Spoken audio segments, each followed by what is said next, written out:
Ohio State's second off week is finally in the rear view mirror. No more off weeks for the Buckeyes. Only football ahead here. I'm Bill Landis. That's Jeremy Birmingham. This is your Monday podcast daily. Birm, I want to reset a little bit. I know that there's still a lot on people's minds from the last time Ohio State was on the field. We're going to talk to Ryan Day and some people on Tuesday, and Austin and I are going to do a Talking Tuesday daily where we'll kind of gear back up for those conversations that are going to happen this week. I don't even know what they're going to be like, to be perfectly honest. I think there's going to be a lot of we're looking ahead, we're not looking behind answers. But regardless, I don't know that we'll dive into too much of that on this episode, because I do think that Ohio State's path forward has gotten a little more interesting, especially after this past week of college football games with the 6 games that the Buckeyes have remaining. So I want to dive in a little bit on that, just how we're thinking about the back end of the schedule now that Ohio State has 6 more games before the postseason begins. But before we do that, I don't know how much college football you watched over the weekend, but a lot. Assuming you watched some, I like football. I like football. Assuming you watched some. Watching cars round and round. Yeah, we're not watching cars drive around a course in Texas. From what you saw on Saturday, a couple big games out there, obviously, was there anything that happened that wasn't maybe even specifically related to Ohio State, but that got you thinking about Ohio State a little bit, whether that's like how the Buckeyes fit into the national picture or just the national picture generally, or anything you saw on a pretty loaded Saturday that got you thinking about the Buckeyes? A couple things. First, I think it's a good reminder this weekend that there is not a great team in college football this year. Like there are some very good teams. I think there are clear-cut national championship favorites, of which I would still consider Ohio State in that conversation. But as you watch Alabama, as you watch Georgia, who, obviously went out and goes up 23-0 at half and has to, I want to say, hold on against Texas.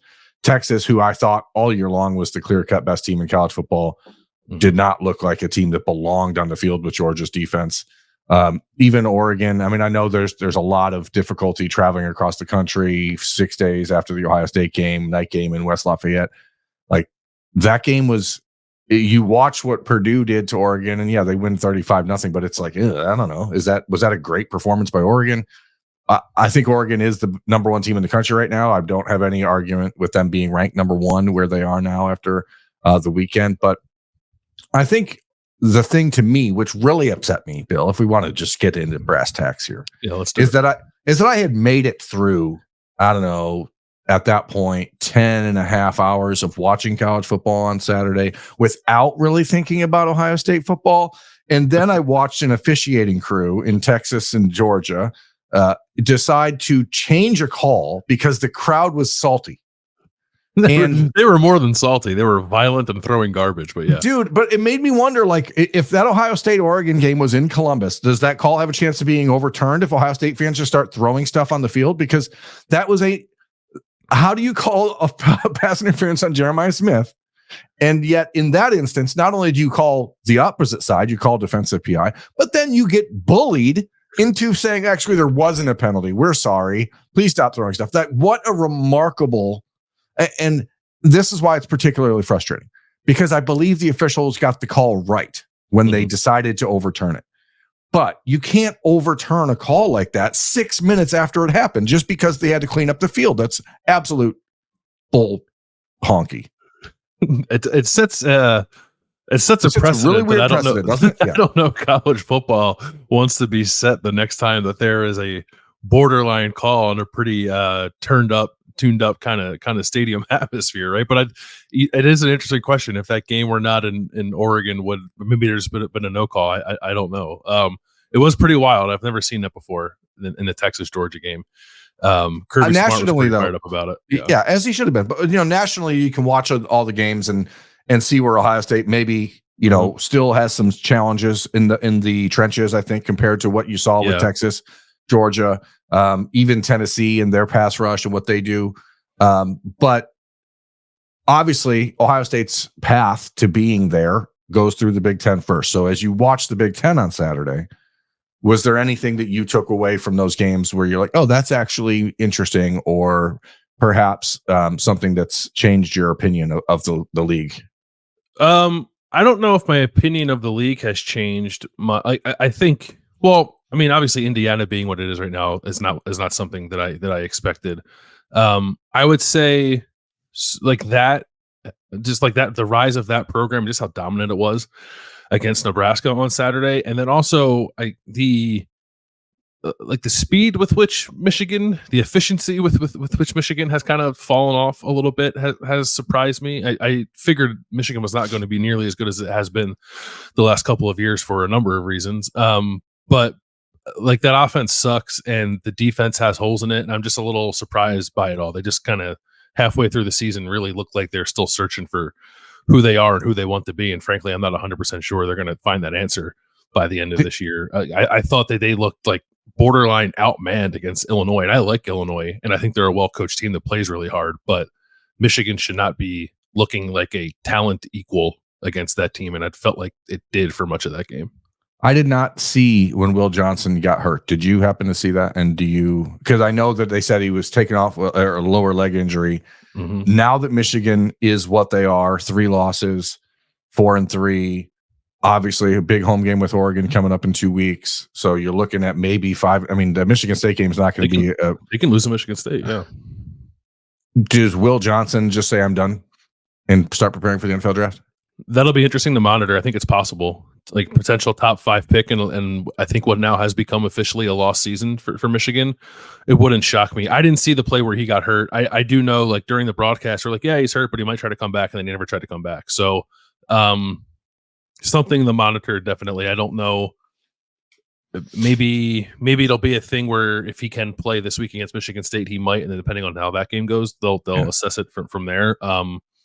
But we're in that era of college football now, right? When guys with that kind of draft stock are on teams that really aren't left playing for much, that maybe that's, and he's been hurt multiple times this year. Like, obviously this is not the podcast daily up north, but like throwing the ball 32 times with Jack Tuttle when you have an obvious deficiency on offense is insane. Like, absolutely coaching malpractice, in my opinion, by Sherrone Moore and who's ever calling the plays there. I think it's still Sherrone Moore. Just bad. And if you're Michigan, how do you not just hand the reins to Jaden Davis at this point and let him? You have to see what you have. I think that among the things that I'm left wondering now about the rest of Ohio State's schedule is what exactly will Michigan look like when those two teams play. And part of me almost like Ohio State fans, I understand, probably don't care. They just want to beat the crap out of that team no matter what form it's in, and that's probably the way you should feel. But that could be a really just like, I don't know, young looking to next year kind of roster that comes to Ohio Stadium. To your point, like what's the percentage chance that Jaden Davis is Michigan's starting quarterback in that game? I know there's been a lot of Michigan fans who like there's like rumors, I guess I've read like on message board and other places that they don't want to play him this year, that his family doesn't want him to play this year. So I guess that means the chances of him actually starting are pretty low, but I would think it's non-zero that he could be the guy, because they've trotted out 3 quarterbacks, all 3 of whom are ineffective for different reasons, but ineffective nonetheless. So when you think about the quarterback position, you think about the Will Johnson injury, some other injuries that Michigan has encountered this year, some guys who have been in and out of the lineup. Like, I have no idea what that team is going to look like. I have no idea. Like, it could be a team. Honestly, it could be a team that wins one more game the rest of the way until it plays Ohio State. Like, it could be playing for full eligibility against the Buckeyes. If they go out and lose to Michigan State and then lose to Oregon, Jaden Davis could start the final 4 games of the year, preserve his red shirt, and still get the experience that he needs. Now, if you don't want him to play because you don't want him to deal with the mental fracture that's going to come with getting your ass kicked for 4 straight weeks, I guess maybe I understand that. But it's very strange to me. Like, if you're Sherrone Moore, you have to at least believe that you are at this point kind of a sacrificial lamb for the program. Like, they're not firing you. They're not moving on until they figure out what the NCAA penalties are. So you might be there 2 or 3 years as the head coach. And if you don't take every swing you can to try to fix this, or to try and really launch into the 2025 season with something cooking, it's a very strange vibe. Like, as someone who lives in Michigan, I'm telling you, like the fans up here are like, well, who cares? We won the championship last year. So like he has that built-in leeway. So I would think you'd have to use it, and I wonder, like, for Mason Graham, for Kenneth Grant, for Will Johnson, like how much of these guys decide if you go out and again, if you lose to Michigan State, which is certainly possible, You lose to Oregon, all of a sudden you're 3-5 or 4-5. Like I wonder where you go from there. But anyway, this isn't a Michigan show. No, but I think that's kind of what I wanted to get into, just sort of how we're feeling about these teams that Ohio State's going to face. The one, and it's not surprising that like we got asked about on subtext, like just sort of during the day on Saturdays as stuff was unfolding, was Indiana, which is now 7-0. It's number 13 in the country. It has a couple of games before it will face Ohio State, and Ohio State has games too, right? Like notably a big one at Penn State before it will play Indiana. So I'm not trying to jump the gun here, but I think people who interact with us on the subtext service, we're asking a lot of like, hey, like what's up with Indiana now that we've just seen them kick the crap out of Nebraska? Like, is this team actually a threat to Ohio State, a threat in the Big Ten? And I'm curious, like, how do you feel about that after watching what the Hoosiers did yesterday or on Saturday? I think they're really good.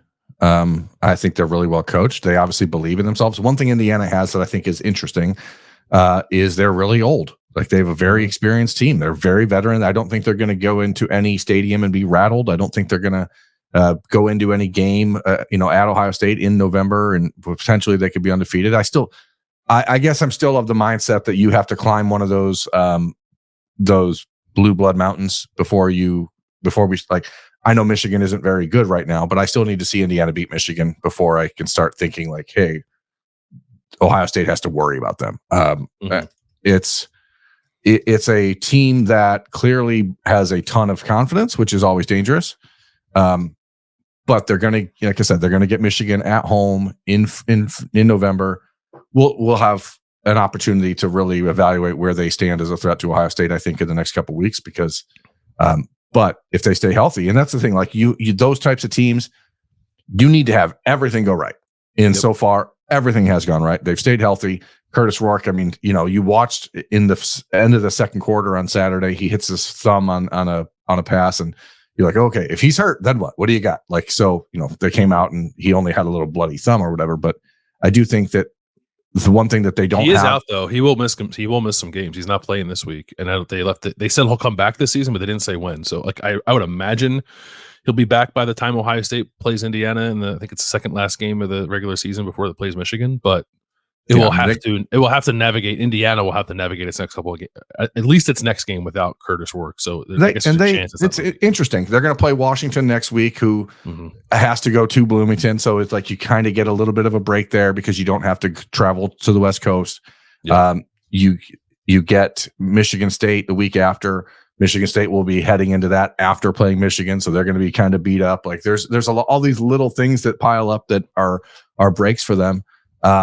But I enjoy watching them play. I'll tell you that much. I think that they're fun. They certainly fly around. They certainly have a lot of confidence. And I don't know if they have a quarterback. I like Nathan Rourke. He's good, but I don't know that he's like Michael Penix in 2020, who scares me in a way that, if you let him get going in Ohio Stadium, if he can beat the Buckeyes. But, I'm still not convinced defensively they have the guys to play on the outside that contain Ohio State. But they're not going to be a pushover. That's for sure. I don't know that anyone will be. If you look at the rest of the Buckeye schedule, I mean, Nebraska is going to come in limping, obviously, this coming week, but and then you get Penn State, and then then obviously you do have Northwestern in there, which should be a little bit of a Purdue break for the too. Buckeyes. Yeah, Purdue is among the worst P5 teams, and who knows if Ryan Walters will even be Purdue's head coach by the time that game comes around. But no, I think you are right though. There's not like a wounded Nebraska coming into Ohio Stadium. I think is gonna want to run a 1-2 rebound from that. That game doesn't have as much shine as it could have, right? We talked in the preseason. Could this be an unbeaten versus unbeaten? Mostly because we knew Ohio State was good, and Nebraska's schedule didn't look terribly daunting to perhaps get them to the point, but they're not. They have 2 losses, but still, I think a good team that'll play hard. I think that's the thing, and that's the thing with Indiana. Like they play really hard. They're really well coached. So are they dangerous to Ohio State? I would say, yeah. I think any team that plays hard and is well coached that has some talent is going to be dangerous to just about anybody that it plays. We've seen teams like that in the Big Ten before that they clearly don't have the same caliber of talent that Ohio State does, but they have an intrinsic quality about them that allows them to play up a little bit when they do play a team like Ohio State. So Indiana will have Ohio State's full attention. It has worked out, I think, for the Buckeyes, provided they win that game. And if there's any kind of conversation after the season about like resumes and seeding and all that stuff. That Indiana win, if they get it, is going to look pretty good, I think, on Ohio State's resume. So that's actually, I think, a bonus for Ohio State, provided that it handles its business. But it has changed a bit. I sort of the pathway, I suppose, that the Penn State game is still everything we thought it was going to be. Penn State plays this Saturday night at Wisconsin, which is a potentially tricky spot, I guess. But that should be a top 5, top 10 game like we all thought it was going to be. And now Indiana could also be a top 10 game. And I actually think there have been times in the past where there have been teams ranked in the top 10. I think of like some old Nebraska teams that ended up finishing like 9-3, but at the time that Ohio State played them were ranked, and Ohio State blew their doors off. Well, like Michigan State in 2021. Michigan State's, yeah. Like this Indiana team seems of a different quality than those kind of teams. So like I actually think like they'll Ohio State will get a better swing from a top 10 Indiana team than it's gotten from some of those teams. Well, just from a purely mental standpoint, that team is not going to be afraid to play Ohio State. They're not going to come in and be respecting Ohio State too much. I think what's interesting, we talked about whether or not what Ohio State's path to the Big Ten title game is, and on Friday's bold predictions or serious predictions or whatever we're calling them, we said it's Wisconsin and Illinois. If either one of them wins out, then they control their destiny over Ohio State. Both of those teams play Oregon in the next couple of weeks. Mm-hmm. So like, there's all these kind of like, you almost, if they beat Oregon, that's cool too. You know what I mean? Like, it's kind of a weird. The Big Ten's a little wonky right now, right? There is absolutely a chance that Ohio State, Oregon, Penn State, and Indiana all finish 11-1 in the regular season, and I guess Oregon could be 12-0, and the other three could be 11-1 because Penn State doesn't play Indiana or Oregon, and Oregon, none of those three teams play each other. Right. But then you have like Illinois lurking as well. But Illinois does play has Oregon to go to Eugene, so Oregon has to come to Madison, Wisconsin in mid-November. Like, that's not going to be fun. So it's just all these little things that are shaping up in the league. And obviously, Oregon's got Illinois, then they have Michigan, then they have Maryland. But again, they get Maryland at home, so they don't have to make that super long trip that Beach Purdue had to make this past weekend. So like, who coined that phrase? Who Beach Purdue? I don't know. I saw someone on Twitter say it. USC is Beach Purdue. I'm in love with it. That's all I know. Yeah, I think it's perfect. But when you think about Ohio State, like this is now, it shapes up as well as you'd want it to, because everything just comes down to you handling business. And I think Ohio State's remaining schedule, despite the fact that Indiana may be a top 10 team by that point. And then obviously you have to go to Penn State. So there's only been one team in the last, 28 years that had 2 top 5 road games in the same season, and that's Georgia this season. And then Ohio State will have it. So now there's 2 teams in the last 28. More than likely, yeah.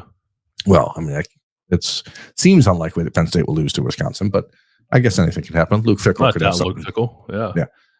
Fick could have something figured out. But what's the biggest? Obviously, there's the huge issue of Josh Simmons and replacing him. Ryan Day on the radio show on Thursday said they're going to go with Zen right now. From people I've talked to around the Ohio State program, they actually thought that Zen, all things considered, could not have played better than he did against Oregon. I heard that without the false start that he got in the fourth quarter, he would have graded out right around 80% which is way better than I think we would have expected based on the PFF grades, but also based on just the situation that he came into when he did. So there's that big shining problem. But what else are you looking at with the Buckeyes and saying, okay, now I'm a little bit concerned about this? I don't know that there's a whole lot, at least in terms of personnel. I guess I would like to know just how healthy they are maybe coming out of that Oregon game, right? We know that they're going to be without Josh Simmons. We know that Will Kacmarek will be on the shelf for a while. It did feel like Ryan Day, who obviously didn't do any press conferences last week, did do a couple of radio hits where he seemed to allude to some other injuries that Ohio State is dealing with. Nothing that sounded like super long-term or I guess super serious, but now I'm kind of wondering what that availability report might look like for the Nebraska game, just based off of that. It's like it's sort of the time of the year too, right? It's the middle of the season. So I guess just general health maybe is the thing that's on my mind most. It's definitely highlighted by the loss of Josh Simmons, but we know what that is. We know that that's going to be a long-term deal, and we know that Zen Michalski is the guy who's going to play there. So like what else is around the corner, I guess, health wise, or what else are they contending with is probably the thing that's foremost on my mind as Ohio State gets back on the field this week.